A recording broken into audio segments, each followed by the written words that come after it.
So guys welcome back to the channel.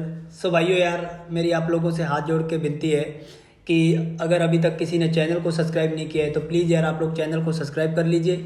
और एक बात मैं और बता दूं, कल बहुत सारे लोगों ने मुझसे बात करने के लिए 200 रुपये डाला, फ़ोन पे किया, लेकिन अभी भी मैं बता दूं बहुत सारे लोग एक दो गलतियां कर रहे हैं। कल मेरे से 3 से 4 बच्चों से अभी भी बात नहीं हो पाई है क्योंकि उनका नंबर ही नहीं मिल रहा है।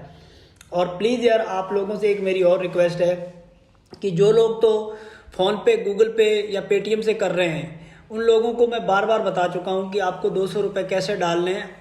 पैसे डालने के बाद वहाँ पर एक चैट बॉक्स बन जाता है फ़ोन पे, पेटीएम में या गूगल पे में, तो उस चैट पे में आप जाकर अपना नंबर छोड़ सकते हो। लेकिन मैंने कल एक प्रॉब्लम नोटिस की है। कल एक कोई जसप्रीत सिंह था या हरप्रीत सिंह था, उसने पैसे डाले हैं, और एक मंजीत सिंह ने पैसे डाले हैं। तो जब मैं उनकी चैट पर क्लिक करता हूँ, उनकी चैट बॉक्स नहीं खुल रही है। उसका रीज़न ये है कि उन्होंने कोई थर्ड पार्टी ऐप से पैसे डाले हैं, या कोई नेट बैंकिंग से पैसे डाले हैं, या किसी एप्लीकेशन से, और कोई बहुत सारी एप्लीकेशन आती हैं, मुझे नहीं मालूम। तो उस केस में क्या करना है आपको भाइयों कि यार, अब मैं तो एक चीज़ और बता सकता हूँ आपके लिए। मैं अभी यहाँ पर अपनी मेल आईडी दे रहा हूँ। इस मेल आईडी पर आप लोगों को वही लोग स्क्रीनशॉट भेजें जिन्होंने कल मुझे पैसे डाले थे। वो इस मेल आईडी पर मुझे स्क्रीनशॉट भेज सकते हैं ताकि मैं उनसे बात कर सकूं। और सब लोग मेल मत करने लग जाना, मेरी आप लोगों से रिक्वेस्ट है। जो मेल में ऐसे लिखेगा कि मैंने आपको पैसे डाले थे, ये रहा स्क्रीनशॉट, मैं उससे बात करूंगा, आपको उस मेल में नंबर देना है। और जो लोग फ़ोन पे में, गूगल पे में और पेटीएम में पैसे डाल रहे हैं, उनके तो वहाँ पर चैट बॉक्स बन जाता है। मैं आपको फिर बता दूं कि अगर किसी ने मुझसे बात करनी है, मैं 10 से 15 मिनट बात करता हूँ, आपके सारे डाउट क्लियर कर देता हूँ। तो कल बहुत सारे लोगों ने पैसा डाला तो मैंने सबसे बात की, लेकिन कुछ लोग रह गए। तो मैं अभी दोबारा बता देता हूँ आपको। ये स्क्रीन पर जो QR कोड दिख रहा है, ये QR कोड आपको स्कैन करके पैसे डालने हैं। भाई पैसा डालने के बाद आपको कम से कम आधे घंटे से 1 घंटा वेट करना है। विद इन 1 घंटे के बीच में मैं कर लूँगा। उसका रीज़न ये है कि देखो, अभी सुबह के 8:30 हो रहे हैं और अभी भी मेरे को 2 बंदों ने पैसे डाल चुके हैं। तो अभी मैंने उनसे बात नहीं की है। पहले मैं 9-10 बजे के बाद शुरू करता हूँ बात करनी, क्योंकि यार मैं भी इंसान हूँ। कल मैंने करीबन 71 लोगों से बात करी होगी या 72 लोगों से। मुझे एवरेज यही आ रहा है 61। एक दिन 61 थे, एक दिन 52 थे, आज शायद कल रात को शायद 72 या 73 होंगे। ठीक है, क्योंकि 2 बच्चों के पैसे कल रात को 12 बजे के बाद भी आए हैं। तो ऐसी बात नहीं है, बच्चे रात के 12 बजे के बाद भी पैसा डालते हैं। तो भाइयों प्लीज़ आप लोगों से रिक्वेस्ट है कि ऐसी गलती ना करें। फ़ोन पे, गूगल पे करने के बाद अपना नंबर जरूर छोड़ना है। नंबर नहीं छोड़ोगे तो मुझे पता नहीं चलेगा। ठीक है, अगर आपने पैसे डालने के बाद नंबर नहीं छोड़ा है तो उसके बाद आप 1 रुपया डाल के नंबर छोड़ सकते हो कि चलो, कुछ लोगों को जल्दी जल्दी पैसा डाल देते हैं, पता नहीं लगता है। बाद में आप लोग 1 रुपया डाल के भी नंबर भेज सकते हो। ठीक है, तो भाइयों आज हम बात करेंगे, हमारे पास एक न्यूजीलैंड का वीज़ा आया है। मैं दिखा देता हूँ आपको। ये मैं इनका नाम थोड़ा हाइड कर देता हूँ। ये अपने पास एक न्यूजीलैंड का वीज़ा आया है, आप लोग देख सकते हो। तो आज ये न्यूजीलैंड का जो वीज़ा आया है ना, ये मैं प्रोफाइल इतनी बेसिक है कि मैंने ये वीडियो बनाया इसलिए कि मैं आप लोगों को बताऊं कि ये जो न्यूजीलैंड का वीज़ा आया है, इसकी प्रोफाइल क्या थी। आप लोग खुद शॉक्ड हो जाओ। एक हमारे पास ऑस्ट्रेलिया की रिफ्यूजल फिर आ गई है, तो वो बाद में बात करेंगे अपने। ठीक है, ऐसी बात नहीं है भाई। अपने रिफ्यूजल को भी कल मैंने एक पूरा वीडियो बनाया था कि रिफ्यूजल क्यों लगी थी। तो भाई ये जो मान लो न्यूजीलैंड का वीज़ा आया, इस बंदे की कोई भी ट्रैवल हिस्ट्री नहीं है। और दूसरी बात है, हमने इस बंदे की एक ITR लगाई थी। बिजनेस प्रूफ तो इनके पास 2017 से रजिस्टर्ड था, लेकिन बीच में कोविड के बाद इन्होंने ITR एक ही भरी थी कुछ रीज़न की वजह से।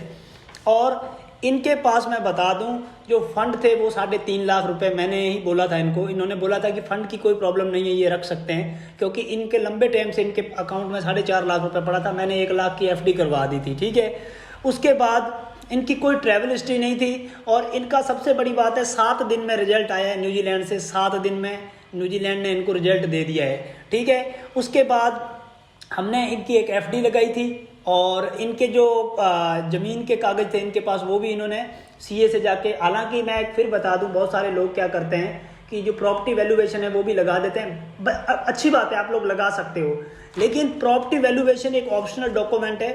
हाँ, अगर कोई सस्ते में बना के दे रहा है तो आप लगा दिया करो, लेकिन ज़्यादातर CA को भी कोई पैसे देने की ज़रूरत नहीं है। ठीक है, तो भाई ये न्यूजीलैंड का वीज़ा जमा बेसिक प्रोफाइल पर आया है, कोई हाई फाई प्रोफाइल नहीं थी। देख लो भाई 5,000 रुपये में ये वीज़ा लगवा के दिया है मैंने न्यूजीलैंड का। मैं अगेन बता दूँ, आप लोग देख सकते हो। तो आपको एजेंटों को कोई ज़्यादा फीस देने की कोई ज़रूरत नहीं है। मैं 5,000 रुपये मेरी फ़ीस लेता हूँ। एम्बेसी की फ़ीस इनकी जो लगी है वो तो सबकी लगती है, ठीक है। और मैं बता दूँ इनकी, सबसे पहले मैं बता देता हूँ, सबसे शुरू से मैं करता हूँ। इनके पास एक ITR थी, बिजनेस प्रूफ इन्होंने 2017 में रजिस्टर्ड कराया था, लेकिन बीच में इन्होंने उसमें लेन देन करना बंद कर दिया था, ठीक है। 1 लाख की इनकी FD थी, 3.5 लाख रुपए हमने इनके अकाउंट में बैलेंस शो किया था, और कोई ऑप्शनल डॉक्यूमेंट नहीं लगाया था। और एक इनका बता दूं, इनके फादर के और इनके मदर के हमने पासपोर्ट अटैच किए थे भाई, इनकी ये वापस आएंगे। इनके फादर की कुछ हमने ना एक हॉस्पिटल के बिल भी लगा दिए थे। इनके फादर एडमिट रहे हैं 1 मंथ हॉस्पिटल में, तो वो भी हमने लिख दिया था कि मैं वहाँ नहीं रुक सकता, मेरे जो ज़मीन है, मैं खेती करता हूँ और मेरा एक बिजनेस भी है। तो ऐसे करके हमने पूरा सेटल कर दिया था। तो उसमें हमने ये भी लिख दिया था कि जो खेती से इनकम आती है वो साल में 2 से 3 बार आती है, तो उस पर हम लोग निर्भर नहीं रहते हैं, इसलिए हमने अपना बिजनेस भी साथ के साथ रन कर रहे हैं। तो ऐसे करके बहुत ही एक बेसिक प्रोफाइल थी, किसान फैमिली से ये लड़का है। तो भाई बेसिक प्रोफाइल पर भी न्यूजीलैंड वीज़ा अभी दे रहा है। आप लोगों को अगर न्यूजीलैंड का वीज़ा अप्लाई करना है, थोड़े बहुत डॉक्यूमेंट तो यार होने चाहिए। चलो ट्रैवल हिस्ट्री नहीं है चलेगा, लेकिन थोड़े बहुत डॉक्यूमेंट आप लोगों के पास होने चाहिए। वो आप क्या क्या डॉक्यूमेंट है वो मैं ढेर सारी वीडियो बना चुका हूँ। फिर भी अगर आप लोगों को कोई आपके डाउट हैं या मुझसे बात करना चाहते हो, दिए गए QR कोड पर आप लोग फ़ोन 200 रुपये डालकर अपनी अपॉइंटमेंट बुक कर सकते हो। अब मैं एक बात और बता दूं, कल मैंने 2 कमेंट पढ़े थे, हालांकि मैं ज़्यादातर, मेरे पास टाइम ही नहीं होता है, इतने सारे बच्चों के फ़ोन आते हैं। सिर्फ 1 या 2 बच्चे ही हैं ऐसे, मतलब आप मान के चलो कि अगर मेरी वीडियो 10,000 लोगों तक जाती है तो 10,000 में 2 से 3 बंदे ही हैं जो नेगेटिव कमेंट कर रहे हैं कि भाई मैं पैसा कमा रहा हूँ। भाई देखो, मेरे इंस्टाग्राम पर इस वक्त 4,000 मैसेज है, ठीक है। व्हाट्सअप पर कितना, जो मैंने नंबर शुरू में लोगों से फ्री में बात, देखो शुरू में मैं फ्री में बात करता था, मुझे नहीं आइडिया था कि इतने सारी टूट पड़ेंगे लोग। अब जब मेरा इंस्टाग्राम पर भाई हैंग होने लग गया मेरा इंस्टाग्राम, मेरे व्हाट्सअप पर सुबह उठता हूँ तो 2-2 हज़ार मैसेज पड़ा होता है, इसलिए मैंने वो जो नंबर है वो अपना प्राइवेट कर लिया है। हाँ, व्हाट्सअप पर जो जिनको पहले मैंने नंबर दे दिया है वो अभी भी मैसेज डालते हैं, लेकिन वहाँ पर मैं रिप्लाई नहीं दे पाता हूँ, मेरी मजबूरी है। आप लोगों से मेरी एक हाथ जोड़ के विनती है कि इस बात को नेगेटिव वे में मत लो। 4,000 इंस्टाग्राम पर मेरे को डेली के मैसेज आते हैं, मैं कैसे रिप्लाई करूँ। इसीलिए मैंने ये 200 रुपये वाला सिस्टम किया है कि भाई 200 रुपये कोई ज़्यादा फीस नहीं है। अगर आप लोग 200 रुपये फ़ोन पे नहीं डाल सकते तो फिर तो मैं आपको क्या ही कह सकता हूँ। 200 रुपये में मैं 10 से 20 मिनट बात करता हूँ, भाई मेरी भी मजबूरी है, मैं भी पैसा कमाने के लिए ही बैठा हूँ। कोई ज़्यादा आप लोगों से धन नहीं बटोर रहा हूँ, मेरी ना मेरे एजेंटों वाला काम है। मैं कल 72 से 73 लोगों से बात करी होगी, 70+ लोगों से, जिसमें से मैंने 6 वीज़े उठाए हैं। चाहता तो मैं 35 वीज़े उठा सकता था, नहीं, उनमें से मैं छांट लेता हूँ कि किसका वीज़ा आएगा, जिसका नहीं आता है, जिसका वीज़ा नहीं आता है भाई मैं उसको मना कर देता हूँ। मेरा वो काम नहीं है कि मैं मेरी 5,000 फीस बना लूँ। कल कुछ बच्चे ऐसे थे जो मुझे फोर्स कर रहे थे कि आप हमारा वीज़ा करो, मैंने मना कर दिया, आपका वीज़ा नहीं आएगा, ठीक है। क्योंकि कुछ रूल्स एंड रेगुलेशन होते हैं, कुछ क्राइटेरिया होता है यार, आप लोग बात को समझने की कोशिश किया करो। मेरी आप लोगों से हाथ जोड़ के विनती है कि प्लीज़ अगर बात करनी है तो एक अच्छे वे से बात करो। पैसा डाल के 200 रुपये से आपका कुछ फ़र्क नहीं पड़ेगा, मेरा भी समय बहुत कीमती है। मेरी आप लोगों से हाथ जोड़ के विनती है, क्षमा करना कुछ गलती हो जाए तो बाकी मिलेंगे आपको एक नई वीडियो में। तब तक के लिए जय हिंद, वंदे मातरम।